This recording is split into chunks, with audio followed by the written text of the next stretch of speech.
Mutación o metamorfosis, el tiempo de la promesa. Ponencia desarrollada por Yayo Herrero López, antropóloga, ingeniera, profesora y activista ecofeminista, en el 18º encuentro organizado por Consejo Educativo de Castilla y León el 28 de junio de 2025. El resumen escrito y otros materiales de la jornada los podrás encontrar en la web de este Movimiento de Renovación Pedagógica.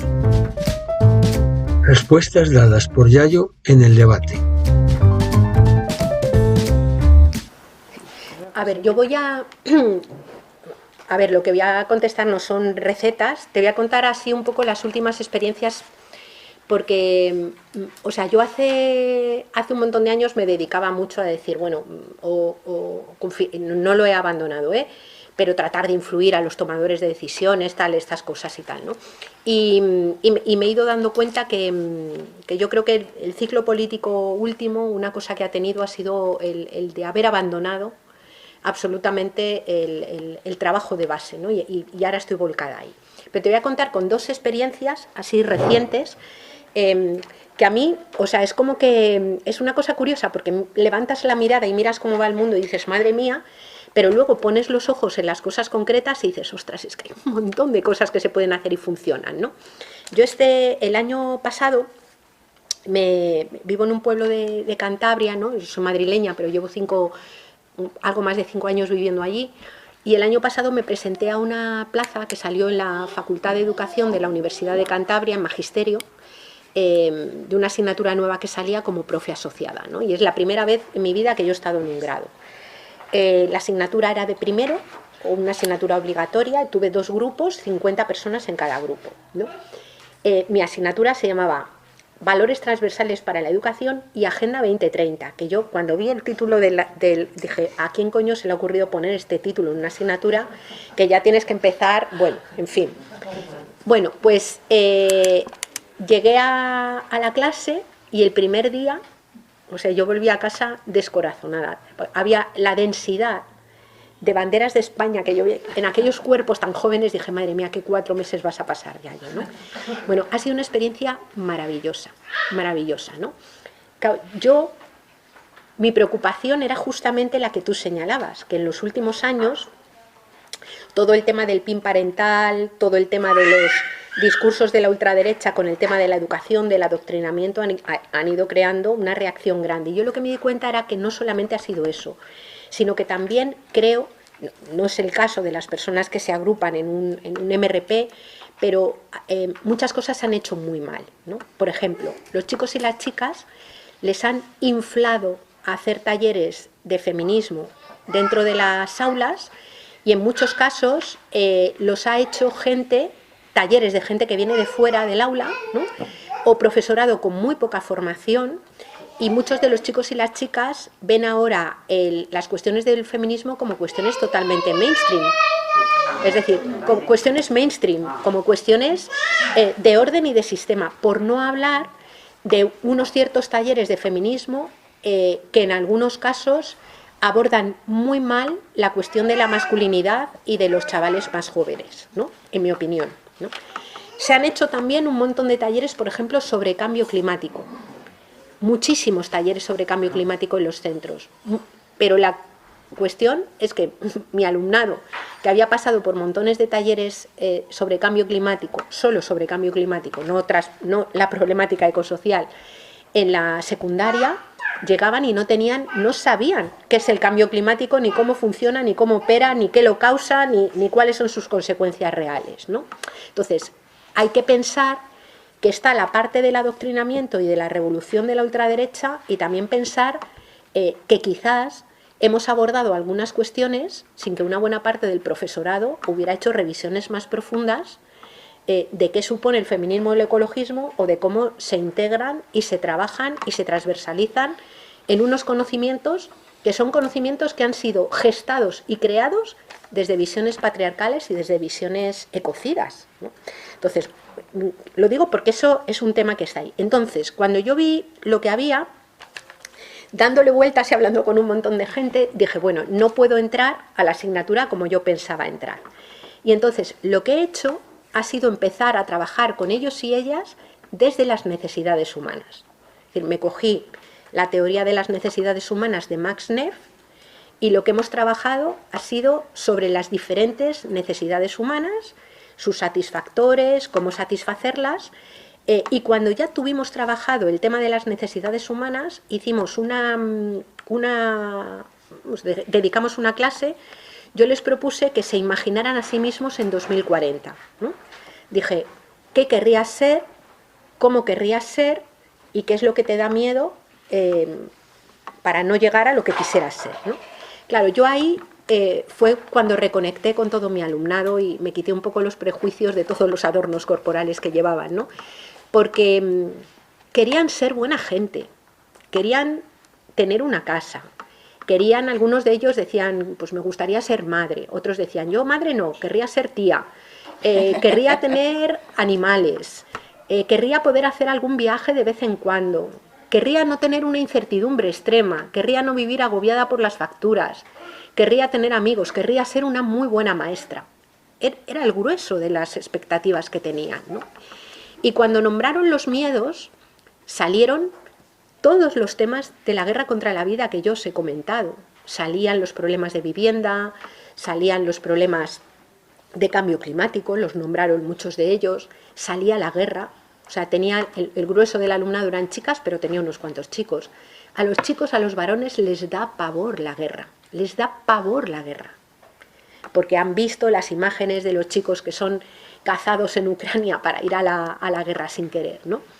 Es decir, a mí lo que me supuso aquello fue de repente un tema también de ver de repente decir, bueno, pues vamos a trabajar desde lo que ellos ven. Hubo unas chavalas que decían que les daba miedo las migraciones, que les daba miedo que en un momento determinado hubiera tantas personas migrantes.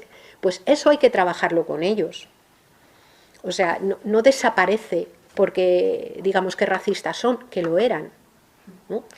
Pero trabajamos, yo me acuerdo que les localicé un texto que en Alemania escribieron sobre los españoles durante la crisis de 2008, que era un texto que salió en un periódico alemán que decían que los españoles eran vagos, ladrones, que estábamos en la crisis que teníamos porque no servíamos para nada, que no hacíamos más que chupar de Europa, que queríamos todo un artículo deleznable. Claro, estas chavalas que tenían un antigitanismo brutal y también una islamofobia fuerte, yo las oía discutir y me partía, porque estaban trabajándolo en grupos, decían, bueno, esto es que... Y ellas dijeron, es un artículo que es una mierda, no tiene ni un dato, no se refleja. Y yo les dije, es verdad. Y al final una dijo, también es verdad que no conocemos a todos los árabes, ¿no? Dije, efectivamente, ¿no? Bueno, el resultado es que han sido 4 meses de clase, han hecho unos trabajos súper chulos. Los exámenes que han hecho, que les he puesto a comentar un texto de Marina Garcés y otro texto en la prueba intermedia sobre digamos, la destrucción del territorio nigeriano y una crítica muy profunda a Shell, los han hecho muy bien. Me han mandado unas cartas alucinantes al final del curso y yo he visto a un montón de gente que llevan banderitas de España colgadas de todas partes, que son buena gente. Entonces, lo que me ha venido a mí es el tema de ¿cómo hacemos para disputarle a esta gente al fascismo? Porque son buenos chicos, porque flipan con las cosas que les pones delante, porque son súper sensibles a ser bien tratados. Claro que hay algunos en el alumnado que he tenido que mi mayor deseo en la intimidad es que jamás lleguen a ser maestros, ¿no? Claro que sí, pero ni muchísimo menos el grueso de los chavales y las chavalas, ¿no? Entonces, a mí me parece, o a mí lo que me ha servido, que a lo mejor con otro grupo no me sirve, es entrar desde otro lugar, entrar desde el enfoque de la sostenibilidad de la vida, desde el reconocimiento de ser ecodependientes, de ser interdependientes, desde la aspiración, porque cuando ya entramos a la parte de ética y política, el tema fue, la ética no es más que esto que tú quieres para ti, debiera ser posible para todo el mundo. Y ninguno rechistó. Nadie me dijo, no, si lo hay, porque hay seres que son supremacistas, porque el mal existe, debemos aprender a defendernos de esas personas. Pero los chavales y las chavalas, en su mayoría, eran así, ¿no? La segunda experiencia, que está muy conectada con esta.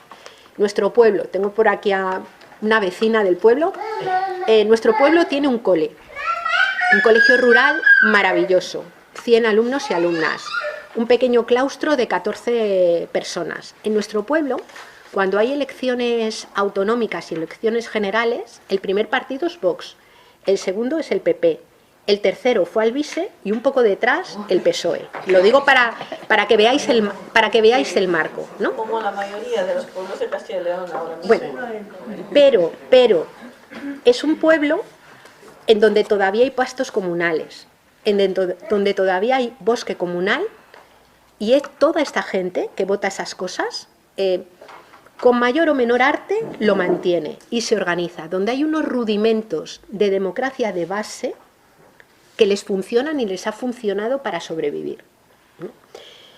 Habrá que preguntarse también por qué pasa esto en los pueblos y por qué hay tan poca presencia en los pueblos o ha sido tan poco atendida la cultura de los pueblos por parte de las culturas más emancipadoras, que son fundamentalmente urbanas y muy desconocedoras de lo que sucede en los pueblos, ¿no? Yo llevo 2 años colaborando con el colegio del pueblo. Les propuse un proyecto y di con 2 profes, un tutor y una tutora que se alternan quinto y sexto, tienen esa etapa, que trabajan en común y que son de lo mejor que yo he visto pedagógicamente en mi vida, ¿no? El año pasado hicimos un proyecto que se transversalizó en todo el currículo de quinto y sexto. Se llamaba Guardianes del Saja, y con el río Saja, que es el que vertebra nuestro pueblo, trabajamos todo el proyecto curricular, ¿no? Este año, que ha sido el segundo, sexto, que el año pasado estaba en quinto, era el segundo año que trabajaba así, el proyecto se ha llamado Hogares. Y hemos trabajado el concepto del hogar, utilizamos como 2 metáforas, ¿no? El fuego de Hestia, la diosa del hogar, el fuego que protege, y el fuego de la guerra, que es el fuego de Festo, el fuego que destruye, ¿no? Y partiendo de ahí hemos analizado todo el marco del hogar. Bueno, tiene una dimensión artística fuerte. El año anterior lo habíamos contado en el Reina Sofía y este año fuimos a Barcelona al CCCB, al Centro de Cultura Contemporánea. En la visita a Barcelona, con todos los niños y niñas de quinto y sexto, fuimos al CCCB, a la exposición de la Amazonía. Visitamos Top Manta, donde un mantero senegalés nos estuvo contando todo el proceso de generación de la cooperativa. Fuimos a una cooperativa de vivienda, en La Borda, y después fuimos a COP57, que es una cooperativa de servicios financieros. Asís, que era el mantero senegalés que nos contó su experiencia, habló de Vox, habló de la ley de extranjería, habló del racismo estructural, habló de la violencia policial delante de todos aquellos niños y niñas que estaban así, ¿no? Los niños y las niñas le preguntaron montones de cosas, preguntas súper pertinentes y súper interesantes. Cuando nos volvíamos de Barcelona, que era mitad del proyecto, yo venía pensando, a ver si no se lía la de San Quintín en el pueblo y les montan el gran rollo a los profes, ¿no? Bueno, lo que pasó fue que los niños y las niñas son tan listos que contaron lo que les pareció. Y cuando les preguntaban qué era lo que más les había gustado, lo que dijeron es que lo que más les había gustado, por encima de todo el proyecto de hogares, que ha sido impresionante y se ha hecho la presentación hace poco, que lo que más les había gustado había sido conocer a Asís, el senegalés. Hicieron un panel, que fue el que expusieron el otro día que se hizo la presentación para toda la comunidad del pueblo, en donde en el panel de Asís estaba la foto de él, se hablaba de la violencia policial, se hablaba de cómo los pesqueros europeos, en concreto los españoles, les habían arrasado con toda la pesca. Lo hubiera podido hacer mi organización, Ecologistas en Acción. Lo habían hecho los niños y las niñas con los profes y llevaron a sus padres de la mano a que vieran lo que habían hecho en el cole. Las familias, 2 años después, están encantadas con el proyecto del colegio. Están las de cuarto de este año, estaban todo el rato, bueno, pero haremos algo al año siguiente, ¿no? Es decir, lo que quiero decir es que hay formas oblicuas o laterales de entrar a las cosas que pueden tener un sentido grande. Claro, yo la ventaja que tenía es que estos 2 profes conocen tan bien la comunidad, que saben muy bien qué palabra usar, cuál no, o cuál puedes usar después de haber trabajado otras cosas previamente, ¿no? Y el proyecto ha sido una cosa impresionante. Yo a los niños y a las niñas y a sus profes los llevé a la Universidad de Cantabria para que hablaran a todo mi alumnado, a los 100 alumnos y alumnas, ¿no? Y fliparon mis alumnos que habían trabajado porque el proyecto arrancaba también con un estudio sobre las necesidades humanas en el Valle. Mi alumnado decía, es que hablan mejor que nosotros, y yo les decía, ya os digo yo que sí, que vosotros hay que sacarlo las cosas con cucharadas, ¿no? Es decir, yo ahora estoy en un momento de bastante subidón con esto, o sea, te mueves en la cosa esta de mirar lo monstruoso de muchas cosas que tenemos alrededor y mirar como de una forma tan esperanzada todo lo que podríamos hacer, que lo que me llama la atención, tú hablabas antes del shake, ¿no? Es decir, cómo sacudir, ¿no? En la uni, por ejemplo, hay un montón de profes en magisterio maravillosos, pero hay un montón de profes que se han rendido, que dicen que lo que dicen es que no les da la vida, que están agotados, que tienen unas condiciones laborales horrorosas, que yo no voy a discutir las condiciones laborales de nadie, ¿no? Pero, ostras, gente que tiene un puesto de trabajo seguro, que salvo que quemen a un niño con una colilla de cigarro, no le van a echar de ningún lugar. Es decir, hay que reconocer también que hay profesorado maravilloso y hay verdaderos torturadores en las aulas. Hostia, en la uni hay un montón de profesores súper socialmente comprometidos en lo teórico, pero que ya no quieren hacer exámenes que no sean tipo test, porque tienen miedo a tener que dar la cara o tener que dar explicaciones al alumnado. En las aulas hay verdadero pavor a los padres y a las madres muchas veces, ¿no? Decir, bueno, pues yo sé que es difícil, pero tendremos que hablar de ello y ver un poco cómo, no sé. Guardianes del Saja está colgado en la página del ¿cómo se llama esto?, del Reina Sofía. Hogares todavía no, pero en cualquier caso, yo si queréis os puedo mandar los vídeos, resúmenes o lo que fuera. Me imagino que vosotros tenéis una lista en donde estáis, sí, ¿no?